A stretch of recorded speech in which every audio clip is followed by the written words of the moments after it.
This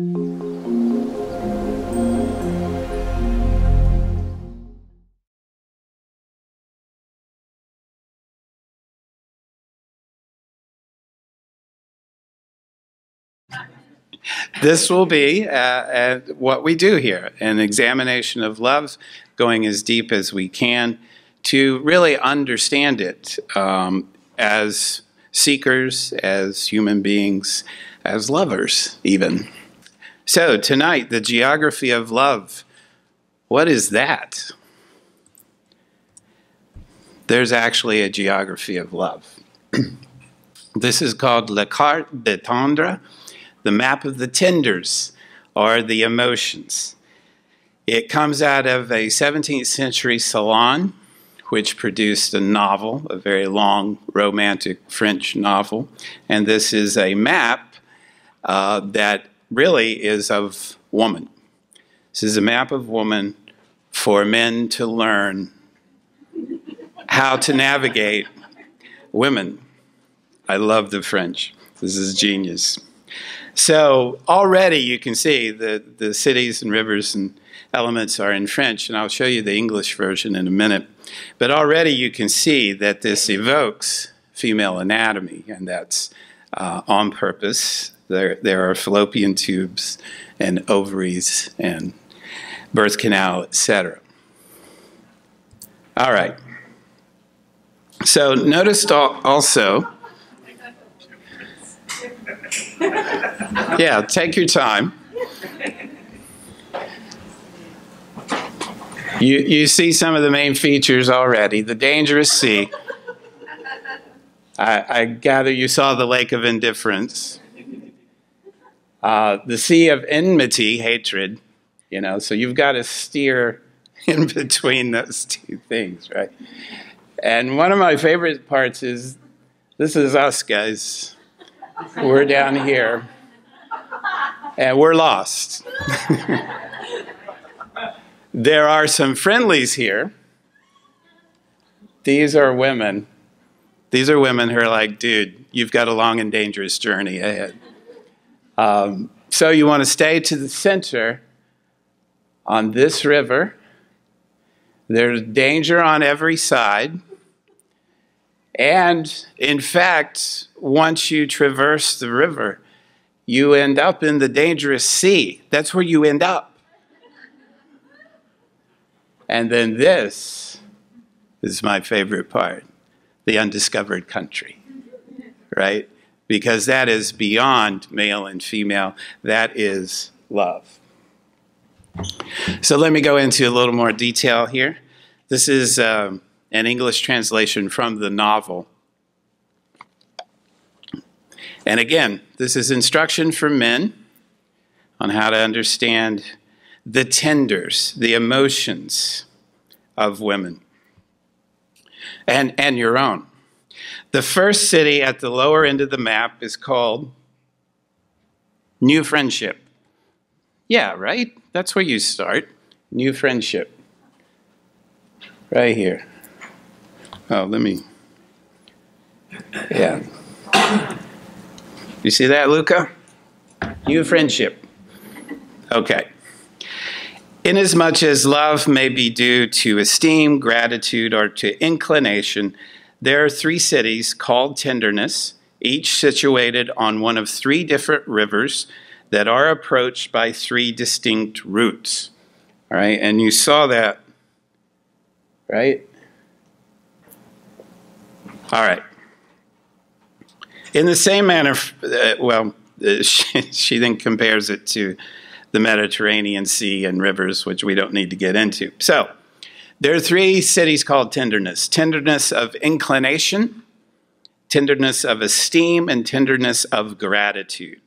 Yet as the affection which is due to inclination needs nothing to complete it, there's no stopping on the way from friendship to there. You just go right there, right? You're inclined toward your beloved, and you go straight from new friendship to the tender. But to go from new friendship to tenderness on esteem is very different, Madame says. Along the banks are as many villages as there are things little and big. which create that esteem of which affection is the flower. From new friendship, the river flows to a place called great wit. Yes, because it is there that esteem generally begins. Beyond are the agreeable hamlets of pretty verses and sweet notes, after which come the larger towns of sincerity, big heart, generosity, honesty, respect, punctuality, and kindness. On the other hand, to go from new friendship to tenderness on gratitude, the first place is called complaisance. And then come the burrows of submission, and next, delicate attentions. From the latter, assiduousness is reached, and finally, great services. This place, probably because there are so few that can get there, it's the smallest place of all, great services. But adjoining it is obedience, and contiguous is constancy. Obedience and constancy. That is the most direct route to tenderness on gratitude. Yet, as there are no routes in which one may not lose one's way, so if after leaving new friendship, you went a little to the right or a little to the left, you would get lost also. For if from going to great wit, you took to the right, you would reach negligence. Right? Keeping on, you would go to inequality. Yeah. From there, you would pass to lukewarm and forgetfulness. And presently, you would be on the lake of indifference. That's how you get there. Similarly, if in starting from new friendship, you took to the left, one after another, you would arrive at indiscretion, perfidy, lying, pride, tittle-tattle, gossip, basically, wickedness, and instead of landing at tenderness on gratitude, you would find yourself at enmity. Notice how large it is in the land of the tenders, from which no boats return. So, this is a nice little French salon thing, and it was part of a novel, and the novel was very romantic, and that's great. It gives birth to all kinds of love maps. All kinds of love maps. I love the love maps. So, if you want to see this, you can see it in the online course that Matthew mentioned, or you can go to Barron's Maps, where an art dealer has acquired these maps and has given their provenance and story. So I'm going to read you some from the Barron's site. Many imitations and variations of Madame Claire's map followed, mainly focusing on the idea of courtly love, right? But these soon gave way to more libertine sentiments. They turned from the realm of love and friendship to a more overt focus on matrimony, with the sexual themes that this implies. The first is Thomas Sayre's A Map or Chart of the Road of Love and the Harbor of Marriage, published 1748. Here, east of Knave's Land and north of the Land of Desire, we find Cuckold's Shire. I know. Off the coast of Cuckoldom Bay and henpecked sands, leading on to the double danger of rocks of jealousy and, of course, the whirlpool of adultery. It is a whirlpool, isn't it? Not that I would know. 20 years later, 1772, this is one of my favorites, poet, essayist, and literary critic Anna Laetitia Barbald published her brilliant A New Map of the Land of Matrimony. And of course, it's 1772, so it has a really long title. A new map of the land of matrimony drawn from the latest surveys created to accompany her poem To Mr. Barbald with a map of the land of matrimony. Okay.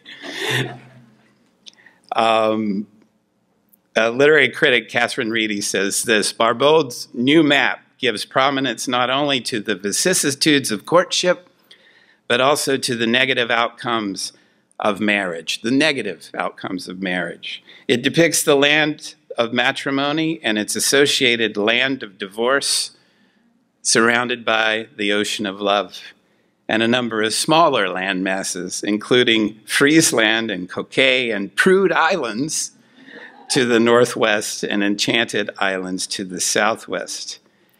If you've ever been to Cabo, you know there's Marriage Beach. But if you cross over to the Pacific, there's Marriage Beach on the Sea of Cortez, but you cross over to the Pacific, it's Divorce Beach. And this is Anna Letitia Barbauld's poem to her husband. The sailor worn by toil and wet with storms, as in the wished-for port secure he rides, with transport numbers o'er the dangers past, from threatening quicksands and from adverse tides. Joyous he tells among his jocund mates of loud alarms that chased his broken sleep, and blesses every kinder star that led to his favored vessel raging through the deep. Thus canst thou, Rochemont, view this pictured chart and trace thy voyage to the promised shore. Thus does thy faithful bosom beat with joy to think the tempest past and the wanderings o'er. Canst thou recall the days when jealous doubt, when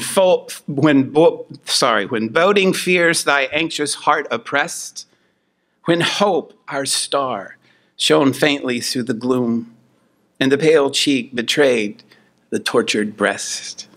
And say, the land through fancy's glass descried the bright Elysian fields her pencil drew. Has time the dear ideas realized? Or are her optics false, her virtues true? Oh, say they are not. Through life's ceaseless cares, life's ceaseless toils, demand thy golden hours. Tell her glad heart, whose hand these lines confess, that peace resides in Hymen's happy bowers. By the way, Hymen is the god of love, of marriage. So sounds a little weird if you don't know that. But soon the restless seaman longs to change his bounded view and tempt the deeps again. Yes, you do, guys. Careless, he breaks from weeping Susan's arms to fight with billows and to plow through the main. So shout not thou, for no returning prow ever cut the ocean which thy bark has passed. Too strong relentless fate has fixed her bars, and I, my destined captive, hold too fast. The map itself, originally priced at 1 shilling, shows the land of matrimony set in the ocean of love. It's set exactly on the meridian of London, because that's the city of love. No, that's not right. And dissected the Tropic of Capricorn. A compass spur shows the principal directions: north, indifference; south, love; east, esteem; west, reproach and wait; northwest, scorn; south-southwest, inconstancy; east-southeast, we're getting very specific here, friendship; and north-northeast, pity.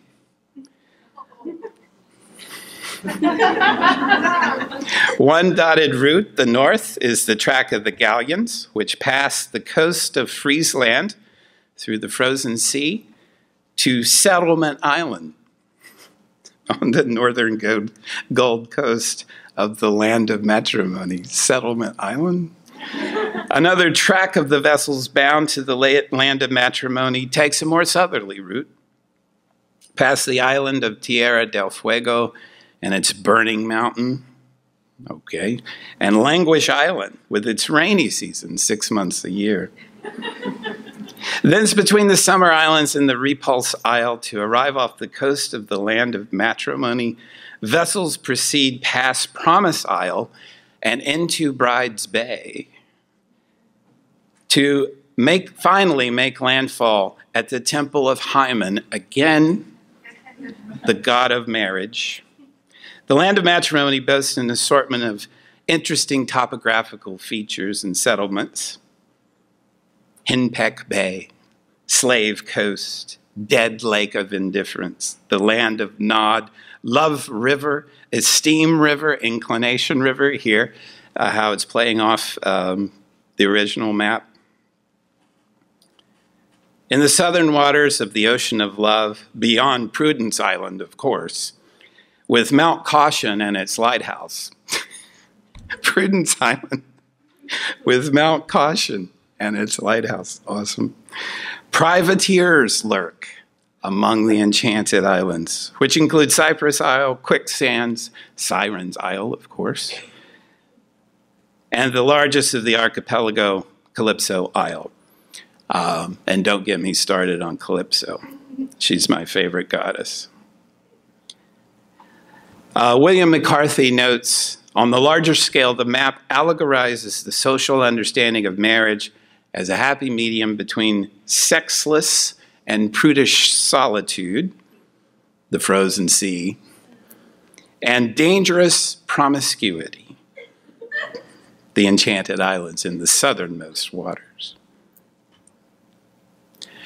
I have to tell you, this is my favorite. Ladies, you might want to get a Coke or something, go to the bookstore while we talk. This is the male heart. It's the keep of a fortified town. It actually is drawn from maps of the War of Spanish Succession, which people would have known in the 18th century. The keep, our heart, is surrounded by a moat called the Frozen Sea Without Passion. Like the title, the key alludes down at the bottom there. You see, it's quite detailed. The key alludes to the many military stratagems that the male defender might employ to defend his heart against the advances of female attackers. Around the castle are arrayed the female forces of love, represented by artillery batteries on the mainland, and the naval forces on the glacial sea, bombarding our defenses with such surprises as languishing looks. Each of the guns has an individual female charm, enchantment, tenderness, surprises, charms. Again, look at the key. While the defenders shelter in their bastions, and among them are precaution, prudence, experience, indifference, and resolution. The attacking forces are commanded from their headquarters at the bottom left, labeled the Camp of Love, wherein are the tenants of its General Cupido, settled in with its forces until defenses are breached and besieged and brought to surrender. As the defenses are slowly breached by female wiles, the defender is forced to retreat out of the keep through the gates of wisdom to successive hideouts along the way, including counsel of faithful friends, deliberation, and inspiration of our right senses. Onward to Jardin des Plaisirs, the garden of pleasure.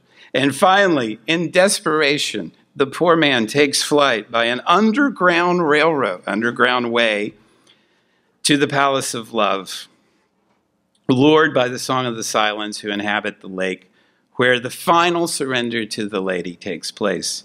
From here, there is no return without the loss of liberty. And of course, all this is explained there in the bottom of the map. And of course, there's Aphrodite, the goddess of love, who looks down from her chariot on the campaign being waged against poor men's hearts.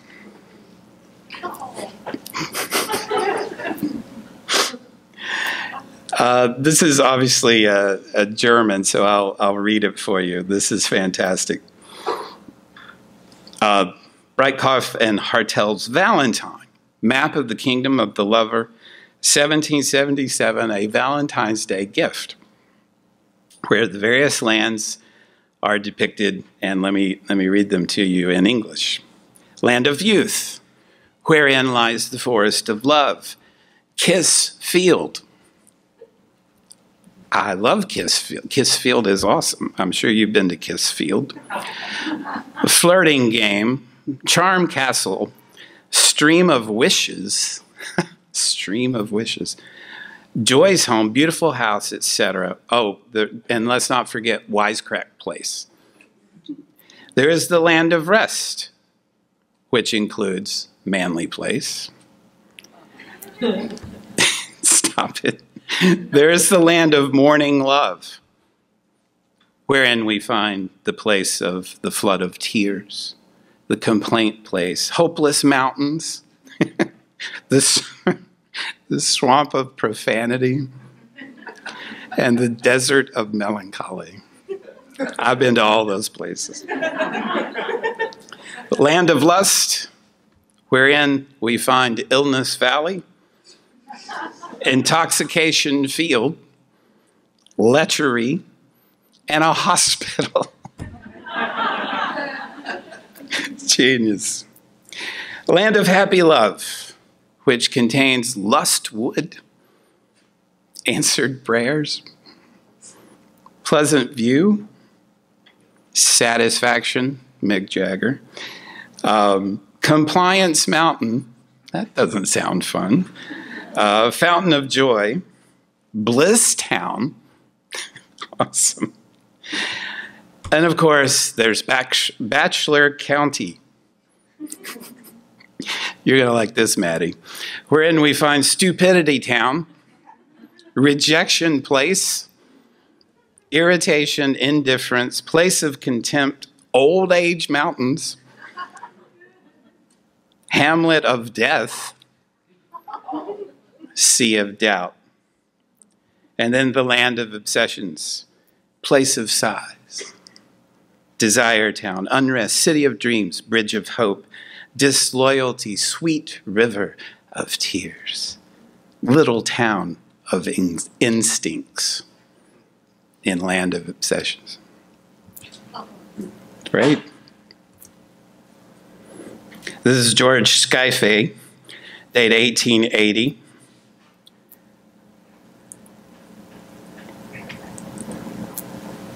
Mr. Barron says, this is a witness to the enduring popularity of these types of charts and maps in Britain and throughout the Victorian period. All right, so here we go.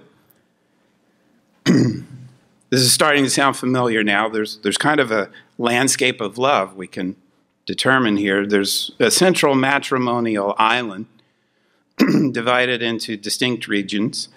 The state of solemnization, the state of agitation, the land of kindnesses, Fee-land, not Freeland, Fee-land. You know who lives there? Yes. Oh, okay. I'm like, you're okay. Province of jewelers and milliners, region of rejoicing, and country of compliments. This new land is reached by the would-be groom via a long and circuitous voyage denoted by a dotted track, or Captain Bachelor's course, which starts from the harbor of Dismal Town in the adjacent country of single men, across the narrow straits called the Sea of Introduction. The country of single men includes along its coastlines the additional settlements of Make Up Your Mind City, Town of Discontent. You can see as these maps develop, they get a little sharper. City of Uneasiness. Its principal coastal feature is Point Want Wife. The long voyage takes the bachelor from Dismal Town through the seas of admiration and doubt, past Capes Flirtation and Proposal, into Engagement Bay, past the Jealousy Isles, around Acceptation Point, and into the waters of the Ocean of Felicity. I don't think I've been to the Ocean of Felicity. Captain Bachelor then proceeds via Settlement Bay to Point Joy, Ringtown, etc., to the state of solemnization. In contrast to the joyousness of the land of matrimony, at the top of the map is to be found the land of the spinsters, lying just across the narrow waters of the Sea of Propriety from the country of single men. Its coastlines, the land of spinsters, coastline features Widow's Bay, Point Parrot, and Old Maid's Coast. Its settlements are the city of Precision. Interesting, okay. Teapot Town. Teapot Town. I guess spinsters are precise and drink tea. And Languish Town. I guess they don't do much. All right. Another voyage poem and map. Sorry, voyage map. It probably served as a model for the poem called A Metrical Map of Matrimony, which was published. Now we're starting to get cheeky about all this. Published in a collection called Rhyming Reminiscences in Comical Couplets by Geoffrey Grin, 1826. A matrimonial trip to take, I sailed in the brig rover, determined quite no more to rake. Do you know that word? It's a good word. But give my follies over. Well stored my purse with well-earned pence, the land of promise-making. I touched the kingdom of suspense with palpitation quaking. The sea of pin money I knew was dangerous navigation, but making sail it came into view with long straits of flirtation. Strong tides of jealousy arose, in which I somehow stumbled, but courtship's gulf cured all my woes, for headlong in I tumbled. Engagement Bay I entered next, quicksands of censure daring, but isles of envy came abreast. They brought me to a bearing. Long coasts of preparation soon I steered, no pilot staying, run foul in the sight of honeymoon, dark rocks beneath us laying. The tribe of lawyers here I met, but soon the anchor heaving, a breeze sprung up our sails, we set behind Cape Doubtful leaving. The Bay of Settlement appeared while laying on this station. The storm arose, but caution cleared the point of separation. With favoring gales I sailed on now to the land of spinsters steering, took bride and bridesmaids here in tow, gay Hymen's port appearing.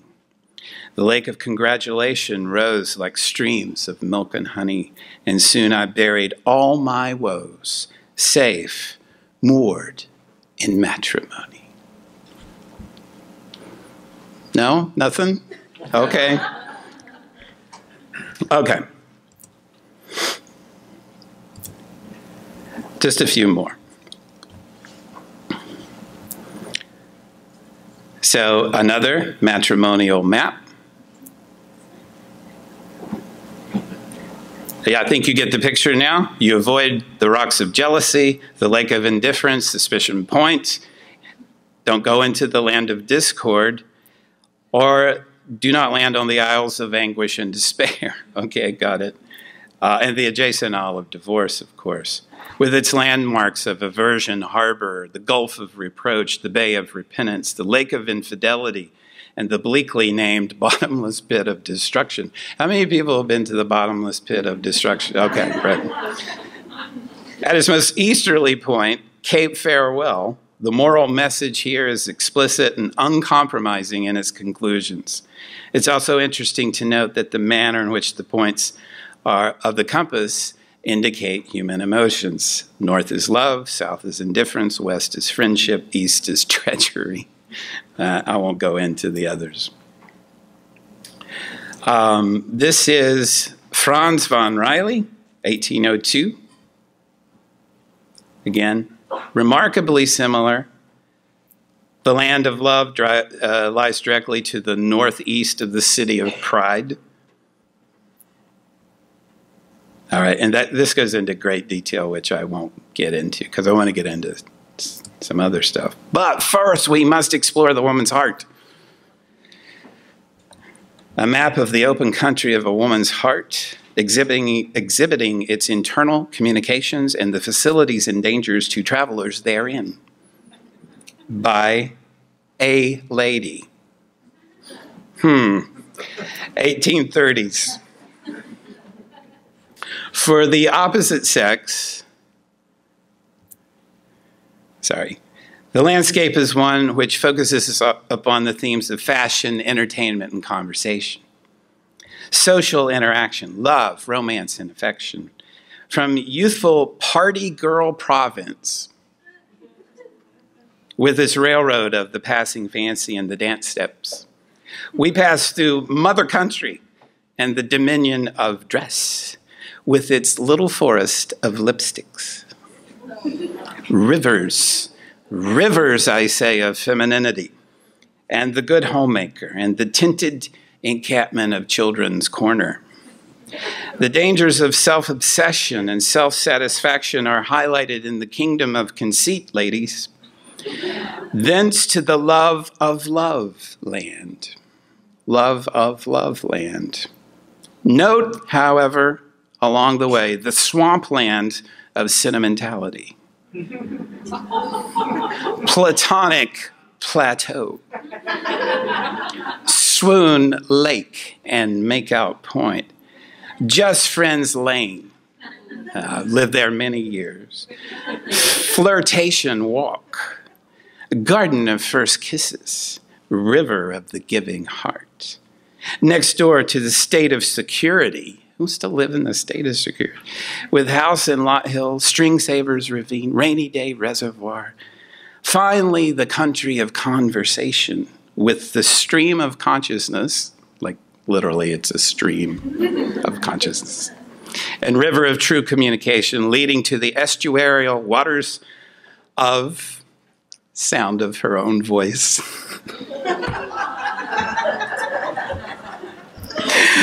Oh my God. It's hilarious. Don't.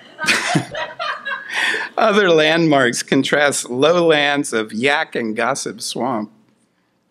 Looking at you, Brass. With shallows of shyness and sanctuary of silence. This is cool. At the very center can be found the equally telling hidden city of the inner her. All right. I was showing this to Kelly today. She said, "Where's the man's heart?" I got your man's heart. For the man, the title suggests the need for the building of walls and obstacles to openness as a means of emotional self-protection. They weren't supposed to say this. This was just in the meeting we had. They weren't supposed to tell you this about men. Regions depicted in the youthful country of freewheeling with its capital, Man About Town. I can't hear the phrase Man About Town without thinking of Young Frankenstein. And its river of independence and stag line railroad. Territory of the big operator. With its landmarks unlimited capital city, parentheses, a mirage. Ulcer Gulch. River, the great provider, peak of prosperity in the blue chip mountains, quicksands of speculation, and Secretary Falls.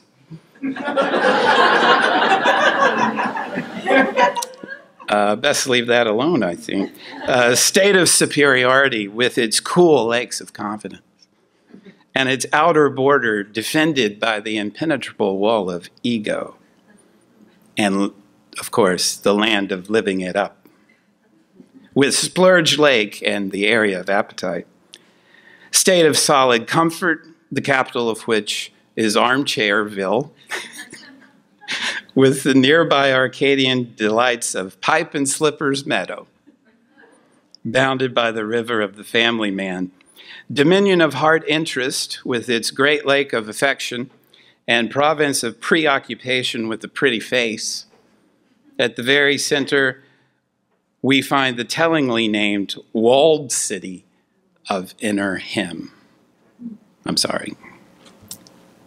So just a few more.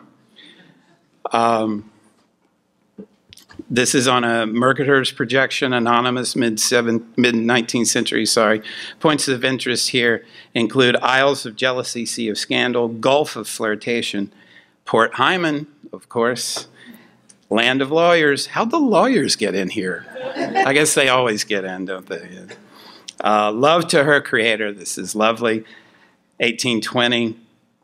A jigsaw, right? Isn't that nice? Female virtues. Gratitude for favors. Honor to your parents. Humility, Brooke. I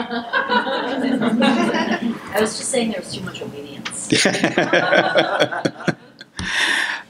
is one of my favorites too, just for the title. George Edward Moray's The State of Matrimony, a map according to the surveys by civil engineer Cupido. Cupid.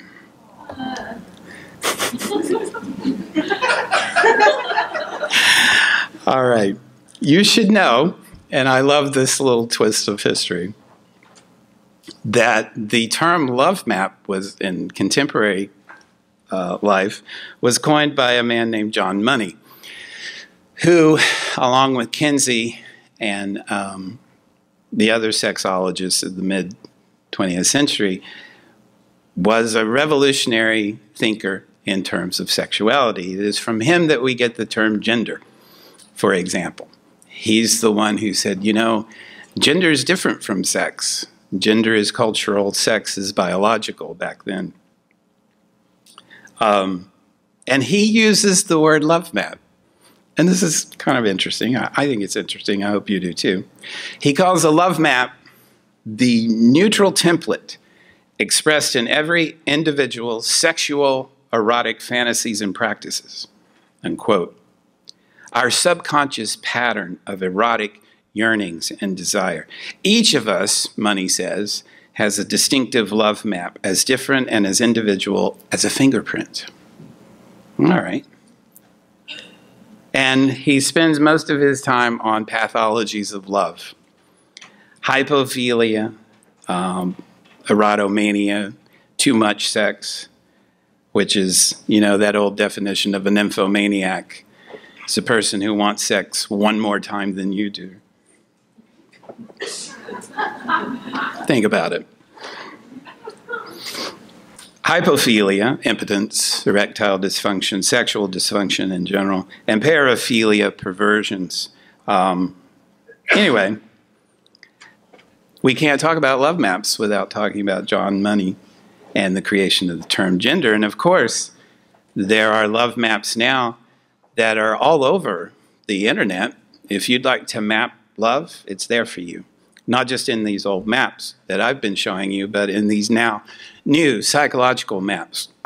So Helen Fisher, who we're going to come back to in The Anatomy of Love, says there are indeed love maps, and they are developed according to these elements. Childhood influences, sure. Teenage solidification of the map. Again, she's following John Money here, so she's not disagreeing with him. Looks and position. Looks, she says, are an important part of the love map, though everyone has a different ideal. Yeah.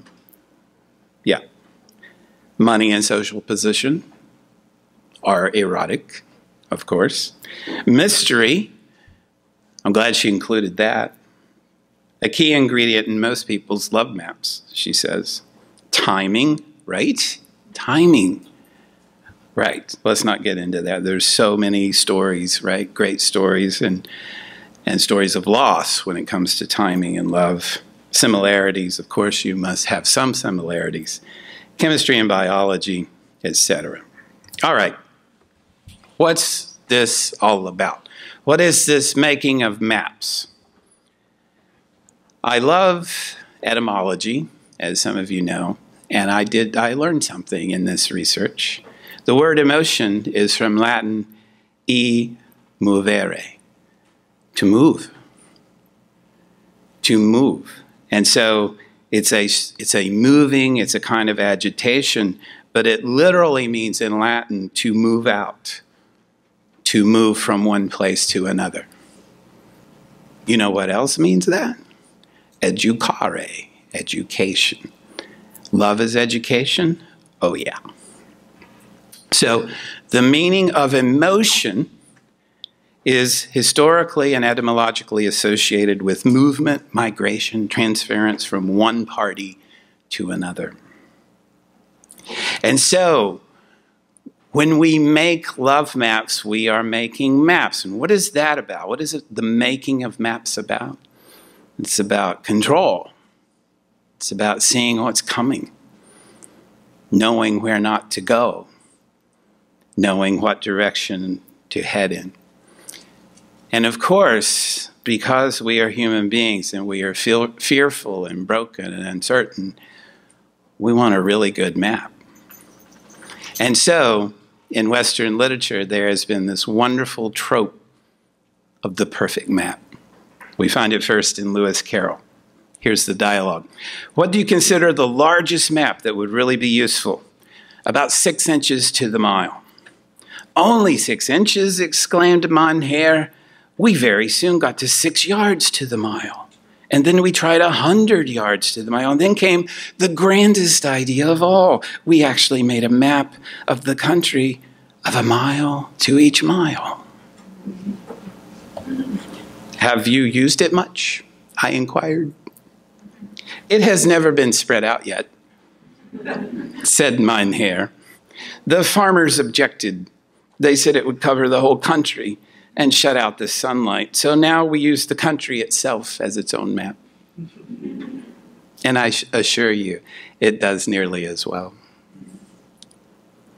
Some of you will know the great writer Jorge Luis Borges in a little story in Labyrinths called On the Exactitude in Science. Just a little story. In that empire, the art of cartography attained such perfection that the map of a single province occupied the entirety of a city, and the map of empire the entirety of a province.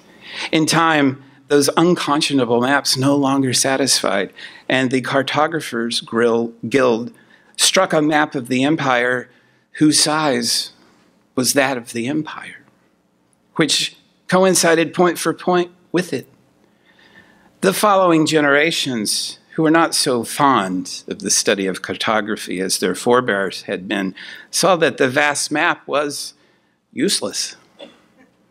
And not without some pitilessness was it that they delivered it up to the inclemencies of sun and winters.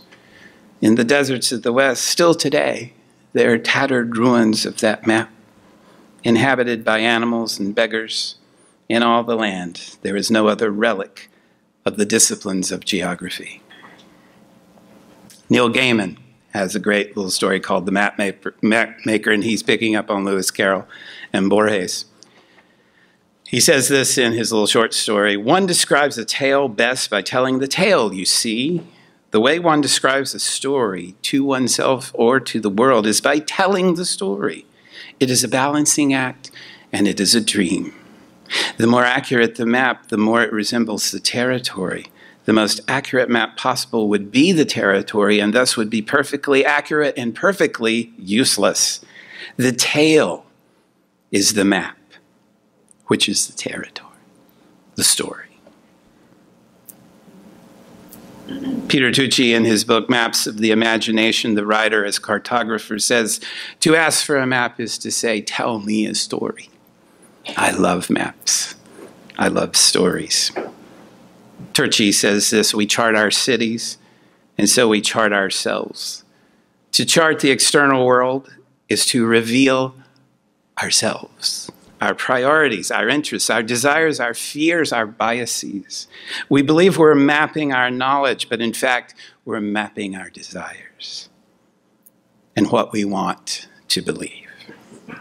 In this way, every map is a reflection of the individual or group that creates it. By reading a map, by studying it, we share, however temporarily, those beliefs. And that's true, isn't it?